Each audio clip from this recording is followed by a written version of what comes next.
성전 건축은 많은 기도와 또 많은 인적 자원과 물적 자원 또 영적 자원이 함께해야 가능하다라고 말씀드릴 수가 있습니다. 교회 건축 사이즈가 어떻든 간에 하나님의 성전을 짓는다는 것은 이것은 세상 건축물보다도 그 어떤 그 고급스러운 빌딩보다도 참 값있는 그런 건축이라고 말씀드릴 수가 있어요. 오늘 이 에스라 4장은 그런 이야기입니다. 이스라엘 백성들이 고토로 돌아와서 하나님의 성전 건축을 위해서 성벽을 쌓고 성전 건축의 기초를 놓을 때쯤에서 성전 건축의 그런 본격적인 방해가 이루어지고 있음을 보게 되는 거예요. 그 건축하는데도 참 쉬운 일은 아닌데 방해하는 세력이 있다라고 하면은 그 성전 건축하는데 많은 그런 힘이 드는 것은 물보다 뻔한 일이라는 것이요. 그래서 여러분 우리가 세상 건물을 짓는 것보다도 성전을 건축하는 일은 전적으로 이것은 영적인 그러한 아주 역사의 일이자 또 모든 벽돌 한 장 한 장이 영적인 그러한 상태와도 무관하지 않다라고 그렇게 말씀드릴 수가 있는 거예요. 좀 쉽게 말씀드리면 성전 건축하는 것이 결코 쉬운 것이 아니라는 거예요. 모든 재료를 준비하고 또 모든 역사에 쓸 그러한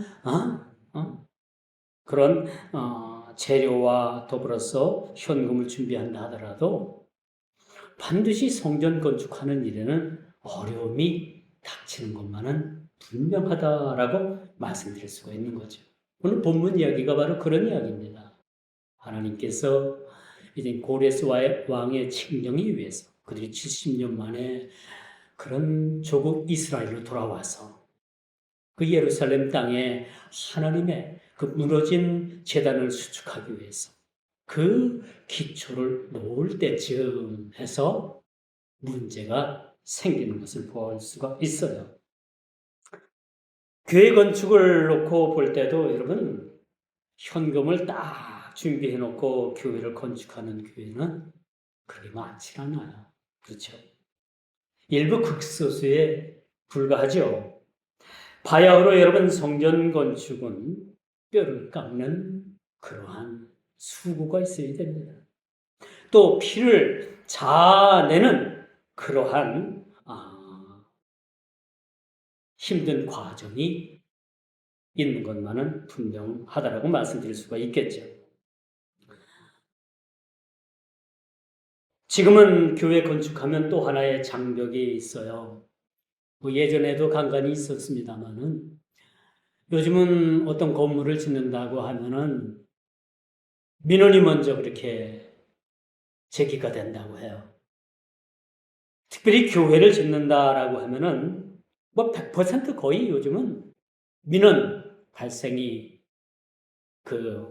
접수가 돼가지고 건축 진행이 상당히 늦어질 뿐만 아니라 어떤 교회들은 이 민원 때문에 결국은 교회 짓는 것을 포기할 수밖에 없는 교회들도 있고 어떤 교회들은 한 세월 걸릴 수도 있는 교회 건축을 그렇게 하고 있음을 우리가 보게 됩니다.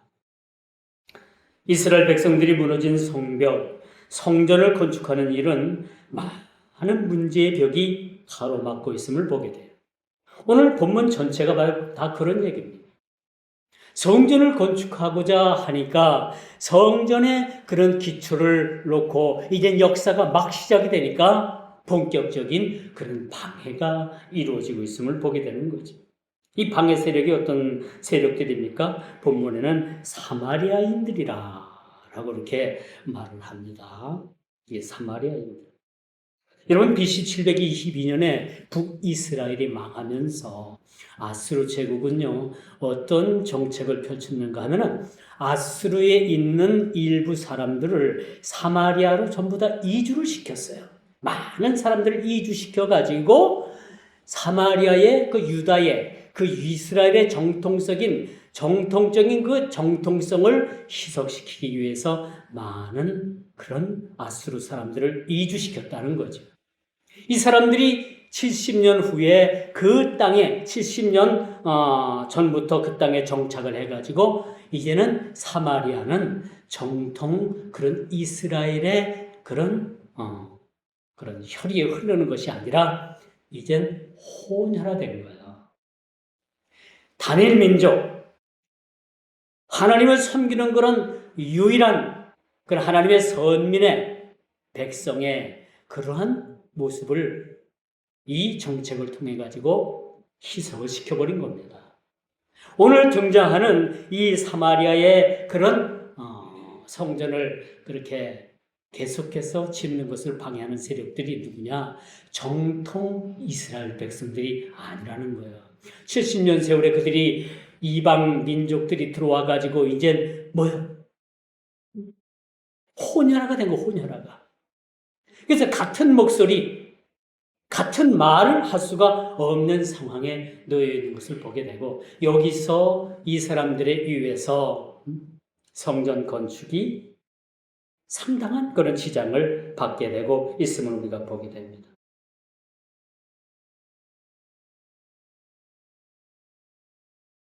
그래서 이들은 계획적으로 방해하는 세력으로서 등장을 하죠. 어느 시대뿐만 아니라 여러분, 지금 이스라엘 백성들이 고토로 돌아와서 스룹바벨 성전을 그렇게 짓는 것도 문제지만 요즘도 사실 교회 짓는다는 게 쉬운 문제는 사실 아닙니다. 그렇죠. 세상 건물은 잘 올라가죠. 여러분 아파트가 여러분 하루 지나고 나면 한 층씩 올라가는 걸 봐요. 야, 저 우리나라 건축 기술이 대단한 겁니다. 여러분 교회를 짓는다고 하면은요 평상시에 아무런 상관도 없어 보이는 그런 무리들이 교회 짓는 것을 상당히 껄끄러워해요. 또 그리고 방해를 놓기를 시작을 하는 모습을 우리가 보게 됩니다. 과거나 현 시대나 교회를 짓는다고 하면은 반드시 이런 방해 세력들이 방해를 하는 것을 우리는 보게 되는 거지.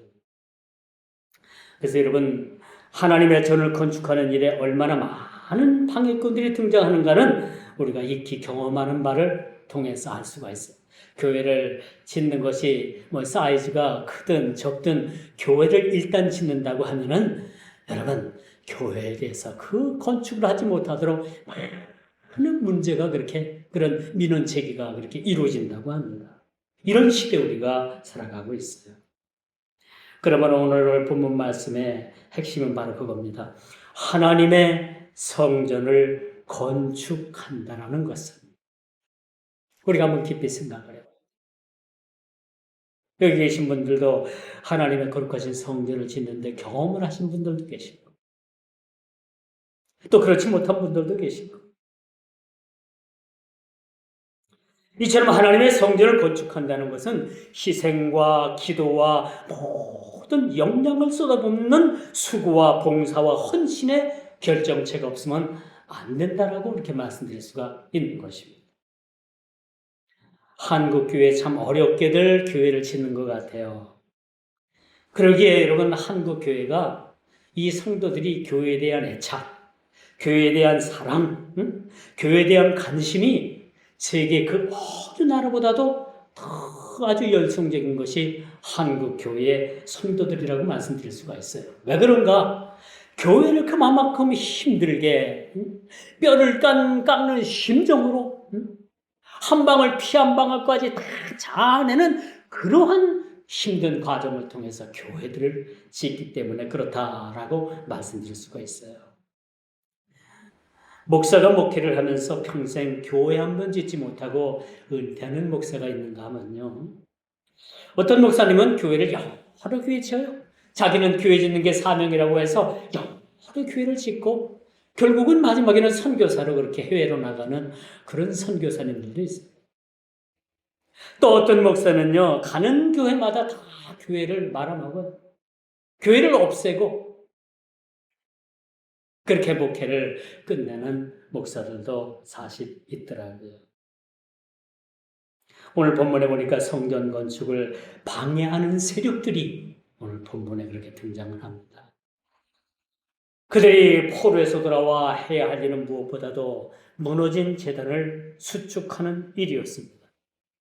이스라엘 백성들이 자기 살 집을 짓는 것보다도 자기 자신이 먹고 살 그러한 직업을 우선 갖는 것보다도 그들은 하나님의 제단, 그동안에 무너졌던 그 제단을 수축하는 일이었다는 것을 우리는 기억을 해야 되는 겁니다. 고레스 왕의 칙령에 의해서 그들이 자유를 얻었습니다. 이젠 더 이상 포로의 삶을 살지 않아도 됩니다. 더 이상 노예 같은 삶을 살지 않아도 됩니다. 그런데 그들에게 딱 한 가지 아주 그렇게 그들에게 부족한 것이 있었습니다. 아니, 그들에게 전부라고 할 수 있는 하나님의 성전을 그들이 갖지 못했다는 거예요. 우리의 소원은 뭡니까? 여러분, 우리의 소원은 뭐예요? 통일이에요. 요즘 젊은이들로부터 이상한 기류의 현상이 나타났어요. 젊은이들 통일 안 하는데요. 통일되면 우리나라가 갑자기 못 살게 돼. 북한을 다 먹여 살려야 되니까. 그러니까 젊은이들은 통일되는 거 원치 않대요. 우리 목사님들 중에도 이렇게 대화를 해보면 나 통일 원하지 않아. 그런 목사님들도 있어요. 이름 대면 조금 신뢰라서 이름을 못 대지만 그런 생각을 가져, 그런 마인드를 갖는 그런 생각들이 지금 다변화되고 있다라는 것만은 분명해 보입니다. 이스라엘 백성들이 노예에서 그런 자유를 얻었지만은 그들에게 가장 시급한 것이 무엇이었느냐? 하나님을 섬길 수 있는, 하나님 앞에 마음껏 나가서 제사할 수 있는 그들에게 하나님의 성전, 그 성소가 없었다라는 거예요. 그래서 그들은 고토로 돌아와서 가장 먼저 시급한 것이 무너진 제단을 수축하는 일이었다는 것을 우리가 보게 되는 겁니다. 우리 신앙에 가장 중요한 것이 뭐라고 생각을 해요? 오늘날 우리 현대인들에게 가장 중요한 것이 뭡니까? 먹고 사는 문제입니까? 우리 의식주 문제예요? 자녀 문제입니까? 직장 문제입니까? 아니에요. 가장 먼저 우리에게 시급한 것은 우리에게 우리 자신의 이 무너진 제단을 수축하는 겁니다. 너희의 몸은 거룩한 전이라고 했어요. 성전이라고 했습니다. 우리 몸이 무너지진 않았는가? 우리의 그 몸이 거룩한 전이라고 했는데 이 전이 무너지진 않았는가? 다시 이 전을 수축해야 되지는 않아야 되는가라는 것을 돌아보는 것도 하나의 지혜라고 말씀드릴 수가 있는 거예요. 이스라엘 백성들에게는 여전히 그들은 평상의 수건인 무너진 성벽을 수축하는 겁니다. 그리고 무너진 성벽 가운데 하나님의 성전을 그렇게 세우는 것이 그들의 참 소망이었던 것입니다. 이처럼 모든 일이 맘먹은 대로 되면 참 문제는 없겠지만 하나님의 성전을 지을 그런 생각, 내 집을 먼저 짓는 것이 아니라 내가 먼저 직장을 얻는 것보다도 가장 시급한 것이 하나님의 성전을, 그 성전이 우뚝 세워지는 걸, 예루살렘에 세워지는 것을 예루살렘 그 백성들은 원했을 것입니다. 그러나 언제나 큰 일에는 방해하는 세력들이 등장한다는 것. 오늘 이 방해하는 세력들이 오늘 4장 전체에 그렇게 드러나고 있음을 우리가 보게 돼요. 이들 세력은요, 막강한 힘과 물리력을 가졌습니다. 성벽 공사와 성전을 건축하는 일이 타당하지 않다고 이젠 민원을 제기한 상태입니다. 가장 상위 기관인 페르시아의 그 아닥사스다 그 왕에게 편지를 보낸 거예요. 민원을 제기한 겁니다. 지금 이란과 미국이 또 이스라엘과 전쟁을 벌이고 있잖아요. 많은 사람들이 미국이 석유가 탐이 나서 그렇게 전쟁을 벌였다라고 그렇게 얘기를 합니다. 그런 일부는 맞고 일부는 틀립니다. 석유 자원을 통해 가지고 중국을 견제하려고 하는 그 트럼프의 그 머리, 누가 그런 얘기하는데 트럼프는 머리가 천재래요. 천재라고. 여러분, 이 싸움, 이 영적 싸움, 이 전쟁을 우리가 에너지 전쟁으로만 보지 말고 좀 더 확대해서 이 싸움에 거대한 영적인 문제가 여러분 걸려 있음을 우리가 보게 됩니다. 이란은 자유세계로부터 악의 축이라는 그러한 악의 축으로 낙인이 찍힌 그런 나라. 이란은요, 여러분, 요즘 요 근래에 들어가지고 4만 명의 자기 나라 백성들을 무자비하게 총칼로 목숨을 앗아갔습니다. 이게 나라입니까?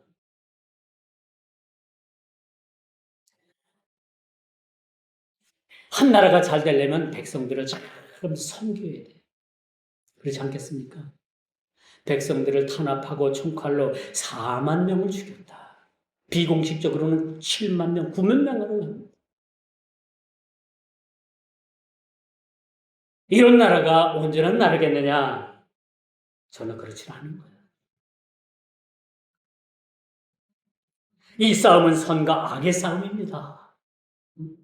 진리와 미혹의 거짓 영과의 싸움이라는 것을 우리는 분명히 인식을 해야 돼요. 요즘 그런 얘기들을 자주 해요. 기독교와 이슬람이 조상이 하나가 아니냐? 누구들 왜 이렇게 다투고 왜 이렇게 싸움질하느냐? 그럴 것 없이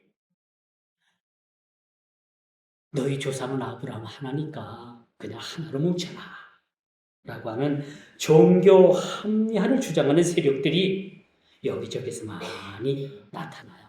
이게 뭐냐면 이 마지막 때의 종교 혼합주의를 얘기해 주고 있는 거예요. 혼탁한 시대에 살아가고 있어요. 여러분, 대한예수교 장로회 합동측과 통합측이 왜 갈라졌습니까?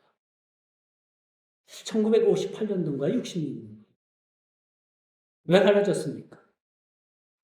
이 종교 혼합을 받아들이느냐 받아들이지 못하느냐 문제 때문인 거예요. 이 WCC 때문에 결국은 장로교가 갈라진 거예요. 갈라졌어요. 뭐 그 뒤에는 말하기 좋은 사람들이 뭐 정치적인 문제가 있다 뭐 있다. 물론 그럴 수도 있겠죠. 그런 일들이 작용할 수도 있겠지만 큰 물줄기는 뭐냐? 큰 줄기는 바로 이 WCC 종교 통합을 받아들일 거냐 안 받아들일 거냐.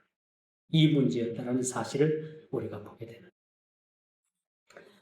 그래서 베드로전서 5장 8절에 보니까 근신하라 깨어라 너희 대적마귀가 우는 사자같이 두루다니며 삼킬 자를 찾나니. 자, 이 말씀 저는 참 좋아해요.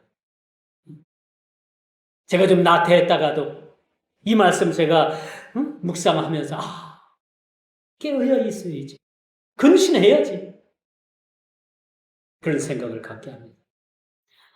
근데 오늘 본문 결정적인 것은 이 본문 4장은 성전 재건을 방해하는 대적들의 공격과 그로 인해서 성전 역사가 안타깝게도 중단이 됐다는 거야. 중단이 됐어. 줄을 띄우고 기초를 세우고 큰 주춧돌을 놓고 성전의 역사가 막 시작이 됐는데 어느 날 갑자기 성전 건축을 중단하라 라는 청천벽력과도 같은 그런 이야기, 소식을 그렇게 듣게 됩니다. 참 이스라엘 백성들로서는 오늘 본문에 나와 있지는 않지만은 얼마나 그들이 많은 실망을 했을까? 얼마나 많은 실망을 했을까? 또 얼마나 많은 낙심하는 사람들이 많이 그렇게 마음 아파하고 있을까? 오늘 현장 이야기가 바로 그런 얘기입니다. 성전을 이젠 막 역사를 시작하다가 딱 멈춰버립니다. 성전 건축에 기초를 놓았다는 기쁨도 잠시 4장 오늘 본문은 곧바로 강력한 반대에 부딪혀 있음을 보게 돼요. 우리가 살아가면서 우리 인생도 그렇잖아요. 우리 인생이 참 모든 일들이 탄탄대로 장밋빛 그런 탄탄대로가 열려있고 그 꽃길만 걸은다면 여러분 우리 인생하면 살아볼 만한 인생인 거예요. 그런데 여러분 우리 인생에 꽃길만 있습니까? 탄탄대로만 있습니까? 아니에요. 절벽도 있고 나를 마지막 그 절벽으로 몰아붙이는 그런 절박한 상황 가운데 내 인생이 그렇게 몰려갈 수도 있고요. 큰 그런 육신적인 질병으로 그 파고가 나를 힘들게 할 수 있고요. 또 자녀의 문제가 나를 그렇게 힘들게 할 수 있고 물질의 문제가 나를 그렇게 힘들게 할 수 있고 여러 가지 영적인 그런 일들이 나를 얼마든지 힘들게 할 수 있다는 겁니다. 이것이 바로 우리 인생이에요. 누구나 똑같이 겪고 있는 우리 인생입니다. 너나 할 것 없이 다 똑같아요. 이런 큰 파고가 우리에게 매일 그렇게 몰려오고 있어요. 어떤 분이 전도를 했더니 오늘 갑자기 교회를 안 나온다는 거예요. 왜 그러냐고 했더니 교회에 나오면 축복받고 교회에 나오면 모든 것이 잘 되고 모든 것이 만사 형통할 줄 알았더니 사실은 그게 아니란 얘기예요. 예수를 믿고 보니까 이제 내가 할 일. 예수를 믿고 내가 해야 될 일들. 이런 일들.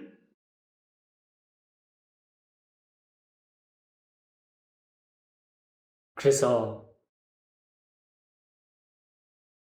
저희 시골에 이제 집사님 지금 천국 가셨지만 시골에서 이제 교회를 짓는다고 하니까 앞개울에 가서 옛날엔 그 지게에다가 소쿠리가 있잖아요. 거기다가 어떤 집사님은 모래를 퍼오고 어떤 집사님은 자갈을 퍼오고 그 농번기니까 농사철엔 일을 할 수가 없으니까 밤에 햇불을 밝혀가지고 그렇게 모래자갈을 퍼놨는데 이 집사님이 너무 힘든 거예요. 그래서 이제 담임 전사님이 여전사님이었어요. 통합체결. 그 전사님 앞에 가가지고 전사님, 예수를 믿으면은 내 무거운 짐까지 다 벗어준다고 그렇게 해서 내가 여기까지 기다렸는데 내가 이 짐을 지고 나니까 너무너무 힘이 듭니다. 이렇게 푸념했다고 하는 그런 간증을 제가 청년 때 들은 적이 있었습니다. 오늘 본문은 참 안타까운 사실이지만은 성전 재건의 역사가 중단되었다는 것. 그리고 그들의 기쁨도 잠시 강력한 그런 반대자들에 의해서 성전이 건축이 역사가 그렇게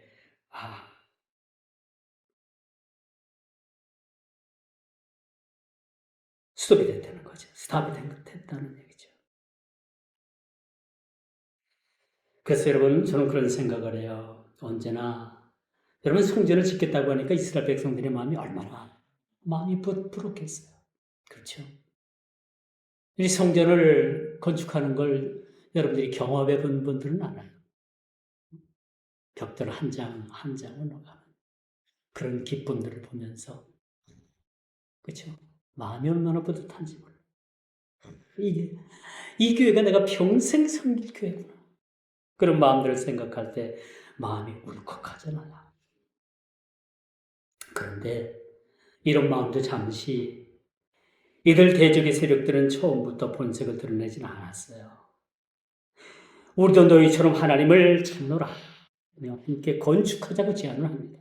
그런데 오늘 이 지도자들은 단칼에 거절을 합니다. 너희와 함께 성전을 같이 칠 수가 없다는 거죠.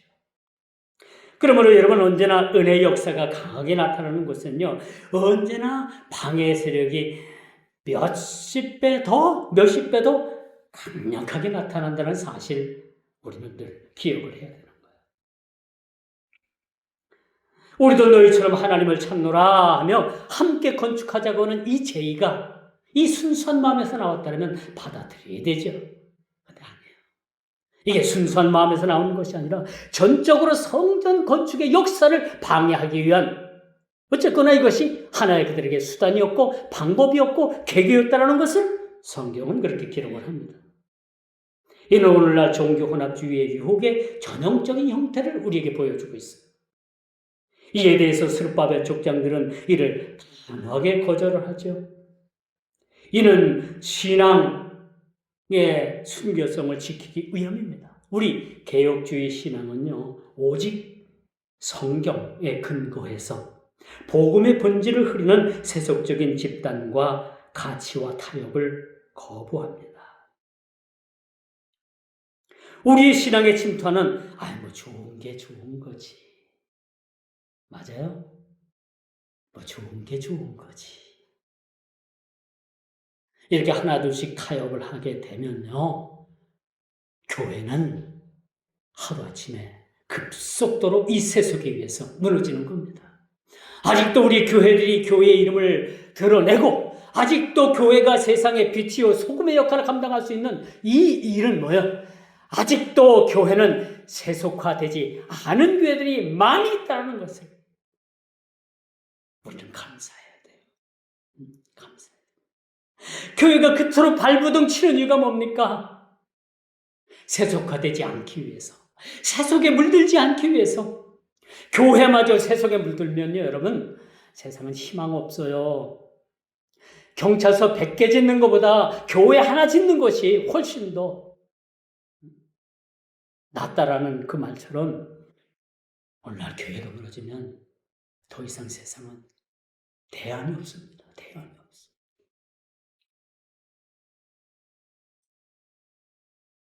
이제 왕의 조서에 의해서 성전 공사가 강제로 중단이 된 이 사실.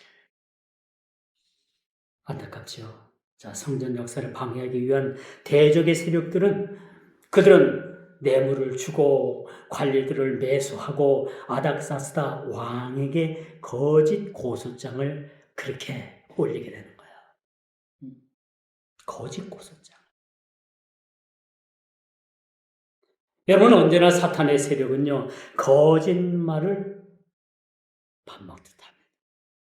사탄은요, 그 특징이 있는데 거짓말을 진실처럼 말하고요, 가끔은 천사의 모습으로 가장을 하고요,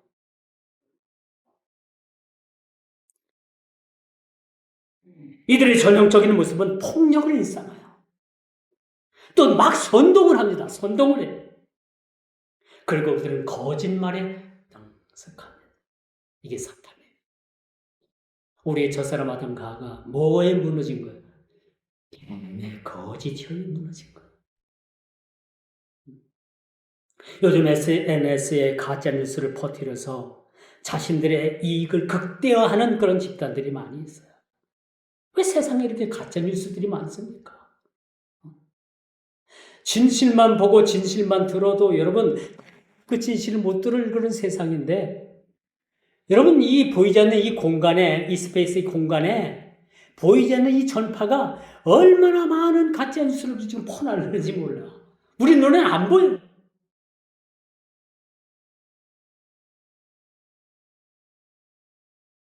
그리고 이 여러분 사탄의 세력은요, 거짓말을 능숙하게 할 뿐만 아니라 사람의 목숨을 파리 목숨처럼 여기고 사람 죽이는 거 눈두껍적으로 합니다. 그런 시대에 살고 있어요. 저는 개인적으로 우리나라 사형 제도가 있지만 이 사형 제도가 지금 사장화됐잖아요. 법으로는 있지만 이것도 집행되지 않잖아요. 성경은요, 사형 제도를 찬성합니다. 반드시 사람을 죽인 자는 돌로 치라라고 율법은 그렇게 말해요. 이게 성경인 거예요. 요즘 사람 3명, 4명 죽여도 그 사람은 15년이냐, 한 20년 살면 또 나와요, 바깥으로. 이런 시대에 우리가 살아가고 있어요. 저는 개인적으로 사형제도, 이거는 우리나라가 다시 부활해야 된다고 봐요. 그래야 그나마 치안 유지가 된다고 저는 봐요. 이 설교 듣고 또 누가 인권운동가들이 또 저를 공략을 하고 공격하고 매도할 수도 있겠지만 제 소수는 그렇습니다. 사형제도 다시 이거 실행해야 된다고 저는 생각하는 사람 중에 한 사람입니다. 이처럼 사탄의 공략은요, 6절부터 오늘 23절까지 긴 시간을 건너뛰면서 그들의 방해가 얼마나 집요했는가를 오늘 본문을 통해서 참, 이 본문은 너무나도 암울해요, 어찌 보면. 참 성전의 역사가 시작이 돼서 백성들이 얼마나 기쁨과 감격으로 시작을 했는데 곧바로 성전 역사가 중단이 되고 이후로 마지막 절까지 계속해서 암울한 기사만 계속 그렇게 쓰여져 있는 모습을 보면서 사장을 읽으면서 좀 깝깝하다. 그런 생각을 하죠. 이 6절부터 23절까지가 바로 그런 얘기입니다. 얼마나 방해가 얼마나 집요했는가를 잘 보여주고 있습니다. 이는요, 성도의 고난과 시험이 단기전을 끝나는 것이 아니에요. 여러분, 고난 중에 계십니까? 고난 중에 계신 분 있습니까? 여러분, 우리의 이 고난이 단기간에 끝나질 않아요. 이것만은 명심하고 우리가 싸워야 됩니다. 우리의 이 치열한, 이 지리멸렬한 이 싸움은요, 이건 장기전으로 봐야 돼, 장기전. 그러니까 가져가야 된다고 봐야 됩니다. 그래서 사도 바울도 내가 그 십자가의 푯대를 향해서 끝까지 달려가겠다. 끝까지 이 경주를 놓치지 않겠다. 이 사도 바울의 고백이 우리의 고백이 되어야 되는 거예요. 이것이 우리 믿음의 신앙의 경주의 모습이라고 말씀드릴 수가 있는 것입니다. 왕의 조서에 의해 성전 공사가 강제로 중단이 되었습니다. 이는 세상 권세를 잡은 세상 권력의 승리로 보여집니다. 어쨌든 그들이 승리해 보이는 거예요. 성전 재건의 역사는 중단이 됐습니다. 그들이 뜻하는 바, 그들이 원하는 대로 되었습니다. 그러나 여러분, 이것이 그들에게 있어서 영원한 성전 공사의 중단은 아니라는 사실이죠. 우리 고사성어에 건불 10년이라는 말이 있습니다. 권력이 10년을 못 갑니다. 아무리 많이 가도 권력 10년 못 가요. 아무리 개헌을 해서 여러분 연임을 한다 하더라도 10년 이상은 못 가는. 신자는 인간의 실패나 외부의 압력조차도 하나님의 거대한 계획에 속에 있다라고 생각하면 사실 마음이 편해집니다. 슬픔에 잠긴 이스라엘 백성들에게 그렇게 위로의 말씀을 준다면 그런 말씀을 드리고 싶어요. 이것조차도 하나님의 역사를 중단된 이 사실도 거대한 하나님의 계획 작정 안에 속해 있다라고 믿게 해주는 겁니다. 이게 바로 믿음인 거고요. 이것이 오늘날 우리가 믿음으로 살아가는 우리들의 모습이라고 말씀드릴 수가 있는 것입니다. 이 멈춤의 시간은 이스라엘이 하나님만을 더 의지하게 만드는 연단의 시간이었다라면 여러분 믿으실 수 있겠습니까? 이 중단된 이 역사, 이것조차도 하나님만을 그들이 의지할 수 있도록 만드는 연단의 하나의 시간표라는 거죠. 성전 역사가 중단된 것도 하나님께서 이스라엘 백성들에게, 그 유다 백성들에게 하나님 말을 더욱더 전적으로 의지하도록 연단하는 하나의 가정이라는 사실들을 오늘 본문을 통해서 우리가, 이 말씀을 통해서 우리가 이것을 찾아내야 되는 거야. 찾아내야 되는 거야. 이제 말씀의 결론을 맺습니다. 에스라 4장의 마지막은 긴 어둠의 터널을 그렇게 지나가는 그런 암울한 모습을 보여주고 있습니다. 공사가 중단되어 다리오 왕 제2년까지 이르게 된다라고 역사적인 날짜, 연까지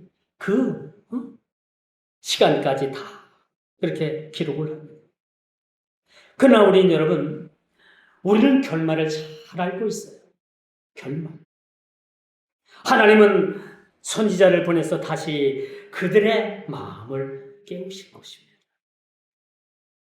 이 성전 재건의 역사가 중단된 것이 영원에 머무르지 아니하고 하나님께서는 때가 되면 다시 성전 역사의 재건을 통해서 하나님께서 역사하시리라는 것을 이 유대 지도자들을 통해서 그렇게 말씀해 주고 있는 거예요.